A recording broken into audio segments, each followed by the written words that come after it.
Помните, я вам говорил про Азата Зинюрова?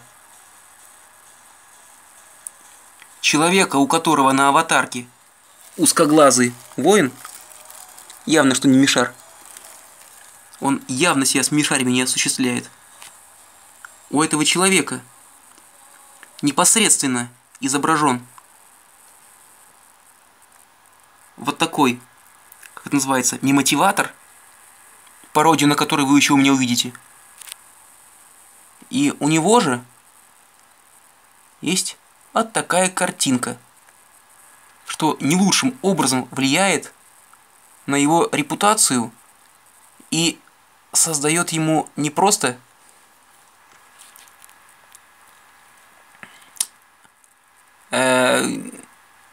плохое о нем впечатление, ну и полный антиавторитет. У него здесь слова записаны в этом, как это называется, статусе. Татар халкы үлгәнме, әле йоқлағанғынамы, Тукай, 1906 ел. Так, надеюсь, было бы неплохо сделать вот это вот как раз эпиграфом к данному моему видеоролику. Салмасос, сейчас прошу внимания сюда.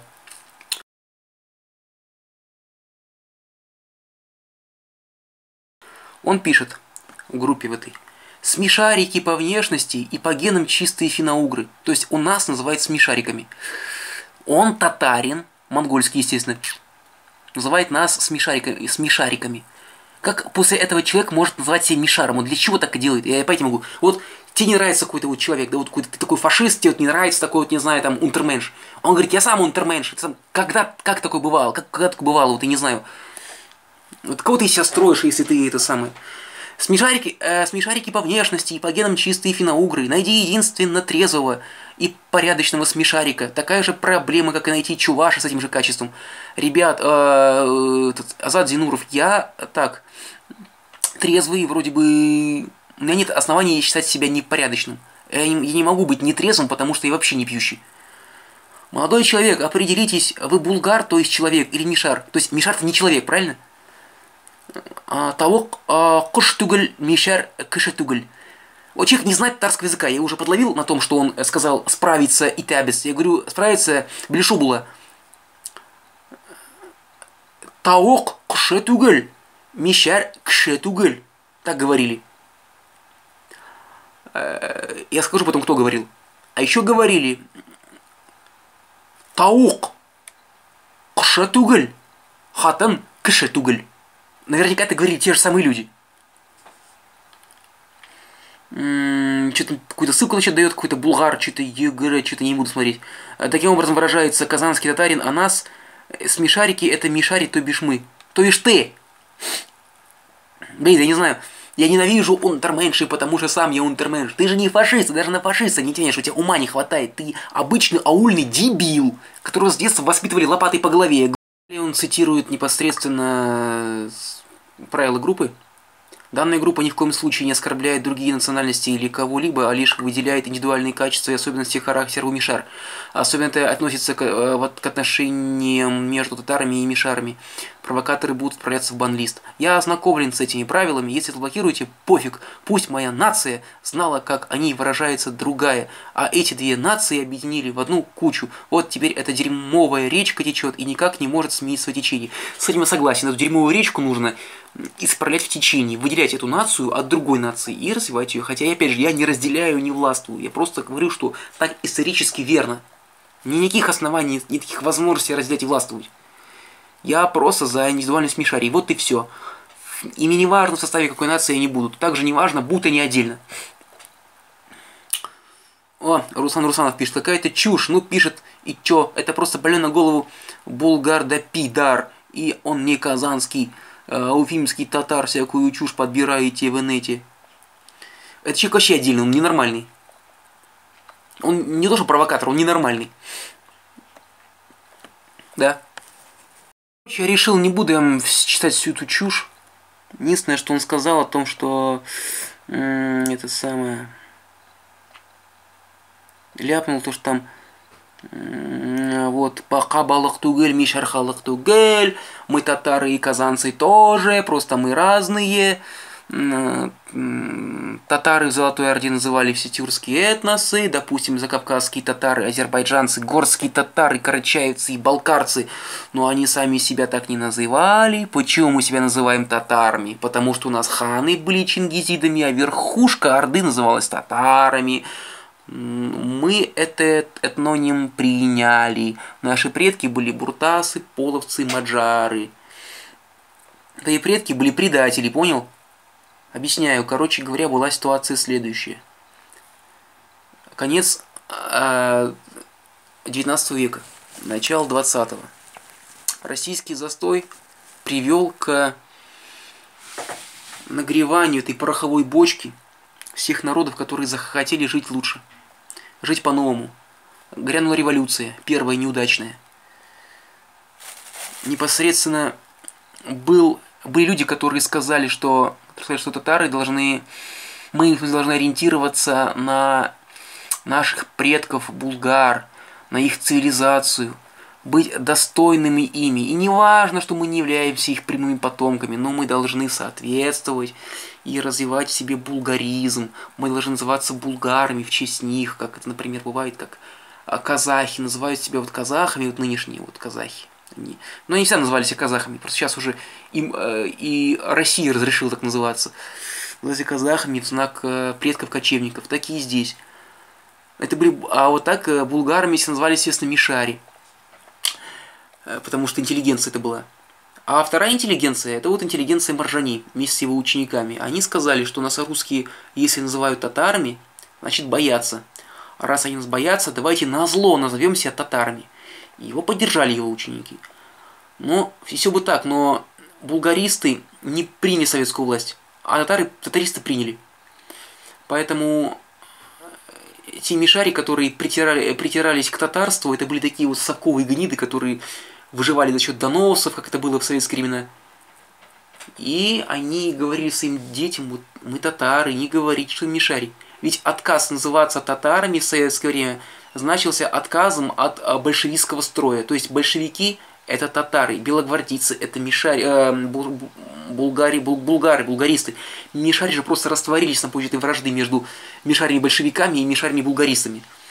Итак, наш Гаяз Исхаки остался как Степан Бандера или Мустафа Шукай, человек, который боролся против советского строя и уехал за границу, и как Мустафа Шукай, как Заки Валиди.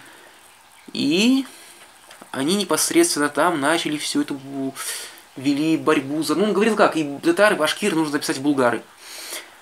В то время как татары пытались башкир записать татарами. Суть в чем? Того же Тукая не любили, например, суфовцы. Хайтахташ и его плеяда. Наследие русского лева в татарской литературе. И были основания, Тукай, он же, ему-то с мишарями был не по пути. Ситуация следующая. Татарами в дореволюционной России называли это было как слово как чурка, вот татарское, вот, ордынское наследие, потомок Чингисхана, там это самое, там степняк, неотесанные это самые. Ну, а татар там в туалет ходить стоя научили. Он только отношение был к татарам. А Маржани предлагал этим гордиться. И Тукай тот же самый был другом Маржани. Галижан Ибрагимов. Они все непосредственно были его друзьями. У них были определенные их последователи, их ученики, их поклонники, которые также называли себя татарами. Вот они объединились на почве, вот все друзья, называйте будем татарами, все. И они поддержали революцию, они поддержали русских людей, да, признали, что русские это старшие братья, которые сами были угнетены евреями и полезли неизвестно куда за иудейской верхушкой.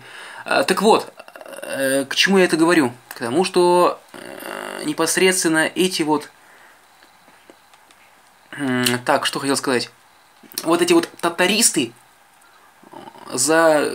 конкретно и построили на Урало-Поволжье вот этот вот советский Татарстан.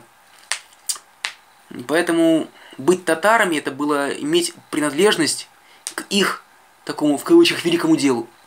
Делу во благо революции. Так вот, что еще хотел сказать. Так вот, татары, которые сами себя так называли, мишари, которые так себя называли, это совки. А еще они себя называли потомками Чингисхана. Не верите, почитайте у тех татар, которые себя называли, у тех мишари, которые себя называли татарами. Галимжан Ибрагимов, будучи, опять же, получилось так, что опять же все просветители советские, татарские, были татаристами, поскольку именно они поддержали советский строй. Если бы они поддержали белогвардейцев, если бы они поддержали непосредственно, ну не тоже белогвардейцев, они сами себя, они были татарской, этой вот, белогвардейской, татарскими белогвардейцами. А если бы татаристы поддержали тех, кто был против советской власти, а если бы булгаристы поддержали советскую власть, то вы бы сейчас доказывали мне, что вы булгары. И вам, у вас бы не было Тукая, который говорил, что этот татар тугальдиме, татаран менчин татарман, татар тугальдиме башан ватарман. Это насильственно прививалось. Тут, короче, мы начали спорить по поводу ДНК. У него этому Зинюру, какая-то вот Софья Сабирова, мишарка умная довольно-таки, стал ему доказывать, что он не прав. Он говорил, что лично общался с тем ученым Максимом Акчуриным, который вел эти генетические исследования и это самое. Она сказала, что хоть он общался с ним, он у него оторвал то, что было выгодно ему, и это самое из его слов. Вот и все. Это самое, Они стали говорить по поводу того, что по поводу роста башкир и казахов. Он стал там что-то предъявлять, она говорит, она говорит, это же что у вас ростик небольшой, метр с кепкой наберется. Да он щегол элементарный, тупой вдрызг. Тут, короче говоря, он пишет, Софья, вот это, у казахов нет пересечения с монголами. Зинюров, почитай, пожалуйста, Википедию хотя бы, я не знаю, или возьми какой-то достоверный научный источник, и ты увидишь, что казахи сами-то не отрицают того, что они появились как самостоятельный народ после Золотой Орды под влиянием монголов. Как такая монголоидность, это и есть узкоглазость народа под влиянием монголов, которые эти народы до Золотой Орды выглядели как турки, как греки, также выглядели предки казахов. Как казахи говорят, вы, говорит, нам, говорит, кровь испортили, когда путали еще зараз с монголами. И правильно делали, между прочим. Так вот, они это признают, опять же, монголоидность как таковая, то есть это влияние монголов. На монголов же, я так понимаю, повлияла узкоглазость китайцев. Так вот, к чему я веду всю эту речь? То, что влияние, как таковое, монголов на казахов, она является опубликованной сейчас в Википедии, где что монголы сами-то по себе, возьмем, это тюрки. Не было монголов, их Чингисхан создал. Он создал монголов, у них, это раньше были тюрки, он собрал тюрков и сказал, что теперь не тюрки, а монголы. Именно вот то, что как киргизы потом назвали манкуртство, это и была основа власти Чингисхана. Также разделенные уже монголы на калмыков, джунгаров и прочих, они нападали на казахов, забирали этих детей, делали из них калмыков и воспитывали их как калмыков, и уже эти, как говорят киргизы-манкурты, нападали на казахов уже. Это чисто монгольское. Так вот, мишари, называющие себя татарами, это всего лишь совки, и правды в них ровно столько, сколько правды советской истории. Вы считаете, что советская история права? Ну, сравните с западными данными. Посмотрите ученых, причем на Западе ученых гораздо больше, они более авторитетные, нежели советские. Значит, тех же вещей. Они могут описать ситуацию, они могут... Эти же на Запад уехавшие ученые, и которые не признали советскую власть, наши отечественные ученые, и русские, и татарские, и какие угодно, они же какие? То есть, они же были гораздо лучше. Квалифицирование, они не были из рабочих крестьян. К чему я веду речь? К тому, что вот такое лицо нынешнего мишара-татариста на примере этого Азата Зинюрова. Не Зинурова, а Зинюрова, причем, опять же, его незнание татарского языка и грамматики. Все, а теперь сау болыңыз. До связи.